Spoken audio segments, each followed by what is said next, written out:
Bonsoir, c'est Yann, technicien en froid et climatisation. Pour cette fois-ci, je suis en train de vous faire une nouvelle vidéo sur les systèmes climatiques, toujours sur la climatisation.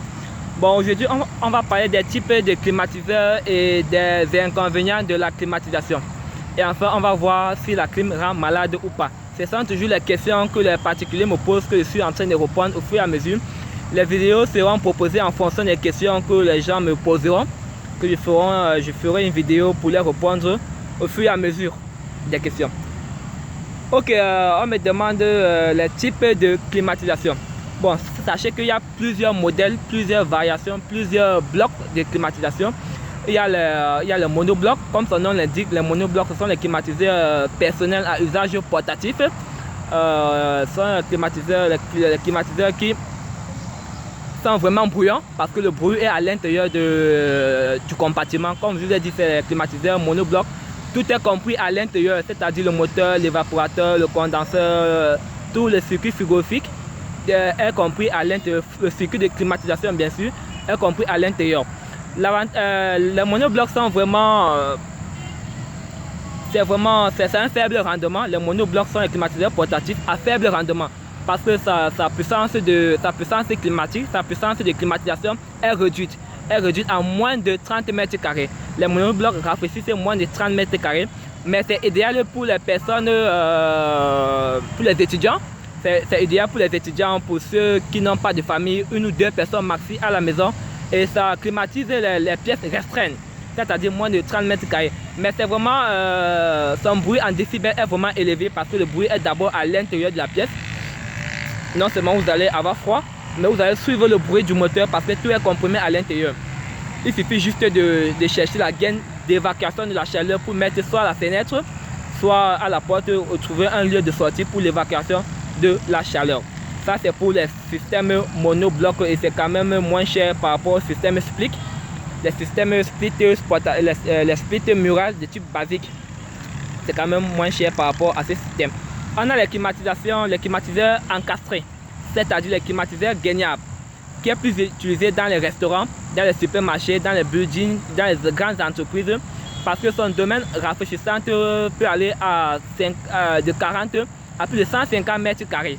Bon, ça climatise vraiment les grandes superficies, raison pour laquelle il est vraiment souhaité de le mettre dans ce genre de paramètres. Les climatisations gainables sont les climatisations qui sont vraiment discrètes. Comme son nom l'indique, c'est installé au plafond. Et son installation est vraiment compliquée parce que ça demande l'usage de 2 ou 3 techniciens en froid et climatisation pour l'installer.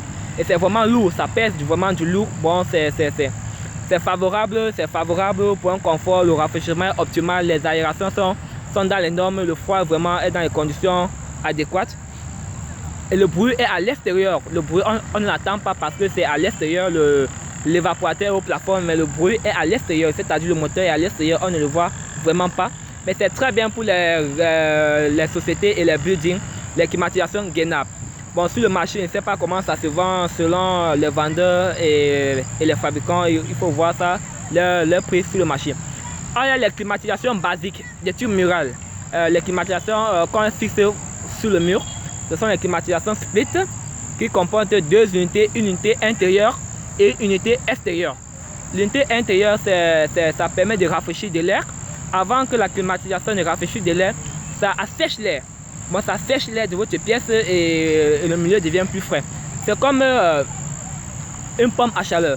Dans un milieu ambiant, si vous êtes dans une maison et qu'on ferme une maison hermétique où tout est fermé, il y a de la chaleur dans votre maison. Si on extrait cette chaleur, alors le milieu ambiant va devenir froid.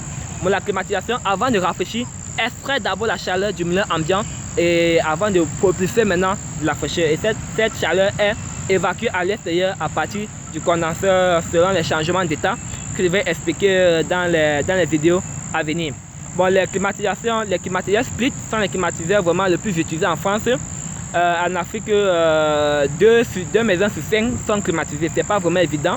C'est vrai, nous sommes en Afrique, nous sommes vraiment en retard. On essaie d'aller au moins dans les conditions de développement. Il y a plusieurs variations d'équipes de climatiseurs. Les climatiseurs réversibles, je vais expliquer la réversibilité des climatiseurs, les thermopompes, les climatisations réversibles ou inversement de froid, ou thermopompes ou ballons thermodynamiques. Ça a plusieurs appellations, je vais les expliquer. Ça produit du chaud pendant l'hiver et du froid pendant l'été. C'est plus utilisé en Europe. En Afrique, son utilisation n'est pas trop probable. C'est plus utilisé en Europe. Comme vous voyez, il se fait déjà un peu tard, il est déjà dans les 18h-19h. Je vais un peu aller rapidement dans les questions. Les questions me sont proposées, les types de climatiseurs. Il y en a plusieurs variétés. Bon, choisissez selon vos poches, selon vos modèles et selon la pièce à climatiser. Bon, la deuxième question, comme je vous dis, c'est toujours les questionnaires. La deuxième question demande les inconvénients de la climatisation. C'est vrai, la climatisation n'a pas que des bienfaits. Il y a aussi les méfaits de la climatisation. Les méfaits de la climatisation. Le premier méfait de la climatisation a été vu en Amérique lors d'un congrès légionnaire à Chicago, au Mexique, en 1976. On appelle ça la légionellose, la maladie du légionnaire, comme affirment les Américains. Ça a été découvert dans un congrès légionnaire où il y a eu des morts. Les gens ont perdu connaissance, les gens ont eu des maux de tête, des vomissements, des nausées, la fatigue, le mal des reins, le mal. Tous ces paramètres respiratoires ont été vraiment touchés.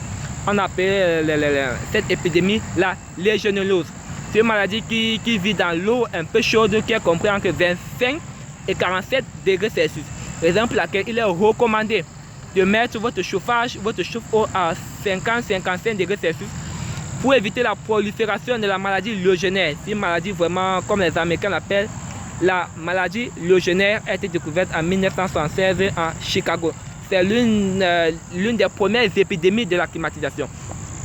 Il y en a plusieurs épidémies d'ailleurs. Il faut aussi éviter le choc thermique. Quand vous quittez d'un endroit chaud pour un endroit froid, vous pouvez subir à ce qu'on appelle le choc thermique. Raison pour laquelle il est important de respecter les variations du chaud-froid et du froid-chaud. Quand vous quittez d'un endroit chaud pour un endroit froid, le corps ne s'habitue pas, le corps s'habitue plus à la fraîcheur qu'à la chaleur. D'abord, les gens n'aiment pas la sensation de chaleur. D'abord, les gens n'aiment pas souffrir. Bon, ils sont plus habitués à la fraîcheur qu'à la chaleur.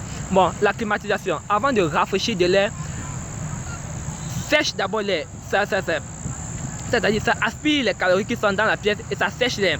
La climatisation n'est pas bon pour les gens qui portent les lentilles. Ceux qui portent les lentilles à la maison, il n'est pas recommandé de vous mettre sur l'utilisation de la climatisation parce que la climatisation assèche l'air, ça sèche les yeux, ça sèche les narines, ça sèche la gorge, ça sèche la bouche. Quand tous ces paramètres respiratoires sont asséchés, alors vous devenez vulnérable à d'autres maladies, vous devenez vulnérable aux opportunistes qui peuvent vous prendre n'importe quand et n'importe moment. Bon, la climatisation, ceux qui portent les lentilles, je ne vous conseille pas d'être sous l'effet de la climatisation. C'est vraiment dangereux pour vous. Autre facteur de la climatisation, il y en a tellement de facteurs de la climatisation. Ça donne le rhume, ça donne les vertiges, ça donne les maux de tête, les nausées, les maux de ventre, les éternuements, le mal de tête, le mal de gorge, la fatigue musculaire et tous ces paramètres sous l'effet de la climatisation. Évitez aussi que l'air vous frappe directement. L'air qui sort de la climatisation est compris toujours entre 8 et 10 degrés. Les aérations sont comprises entre 8 et 10 degrés. S'il y a un thermomètre là, on pouvait, la prochaine fois, je veux avoir des appareils pour des mesures. Évitez que l'air qui sort directement de l'évaporateur vous frappe directement de plein fouet. C'est pas bon, c'est pas recommandé. Ça peut vous rendre malade, c'est toxique pour vous et pour votre santé et pour tous ceux qui vous entourent. La climatisation, c'est bien pour des endroits dans les buildings, c'est bien, ça permet du confort. Mais ça a aussi des effets néfastes. Bon, veillez à minimiser l'utilisation de la climatisation. Surtout en Afrique, les gens mettent les climatiseurs comme ils veulent. Ils mettent à l'heure qu'ils veulent sans toutefois respecter l'écart thermique entre le milieu intérieur et le milieu extérieur. Bon, on demande si la climatisation peut rendre malade. Effectivement, la climatisation rend malade. Ça rend malade et ça peut rendre aussi malade. Tout dépend d'abord de l'état de santé, de l'âge, de l'état physique, du dimensionnement et de beaucoup d'autres choses à respecter. La climatisation peut rendre malade, oui. La climatisation, je vous ai dit d'abord, c'est un système d'humidification de l'air. C'est-à-dire quoi? C'est très simple. Le gaz qui est transporté dans le système climatique ne doit pas être du gaz du R22. Parce que le R22, vraiment, c'est très nocif. Ça ne doit pas être du R22. Le gaz qui est transporté dans les serpentins de la tuyauterie de climatisation, quand il vous souffle de l'air, il peut avoir un impact sur vous. Bon, vous voulez modérer vraiment l'usage de la climatisation dans vos maisons.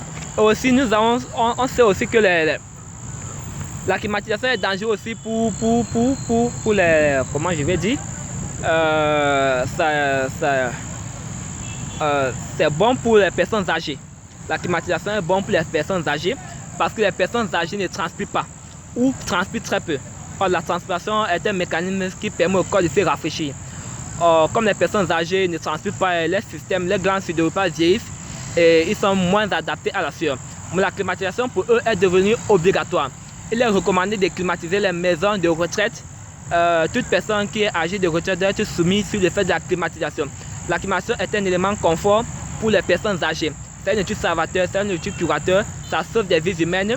Ça sauve qui sont les personnes âgées, de préférence la climatisation, juste parce qu'ils vieillissent et les glandes sudoripales ne rafraîchissent plus du tout. La climatisation est un outil salvateur pour eux. Bon, je vous ai dit, il y a plusieurs inconvénients de la climatisation, mais avant toute chose, il faut respecter le choc thermique entre le milieu intérieur et le milieu extérieur. Bon, vous voyez, je n'ai pas assez détaillé parce qu'il fait déjà chaud et la vidéo n'est plus vraiment conforme. Je ferai d'autres vidéos dans les jours qui suivront ou en semaine. Je parlerai des appareils électroménagers, des frigos, des chambres froides, des climatisations photovoltaïques. On verra tout ça dans certaines vidéos. Ok, moi c'est Yann, le technicien en froid et climatisation. Vous pouvez me solliciter pour vos entretiens, pour vos réparations, pour vos bilans, pour vos diagnostics de vos climatiseurs, vos frigos, vos cuisinières et vos chambres froides. Je serai en mesure de vous satisfaire et je ferai de mon mieux pour vraiment satisfaire le client. Ok, je vous souhaite une bonne soirée. Je vais m'arrêter là pour le moment et on se dit à la prochaine vidéo. Ciao, ciao.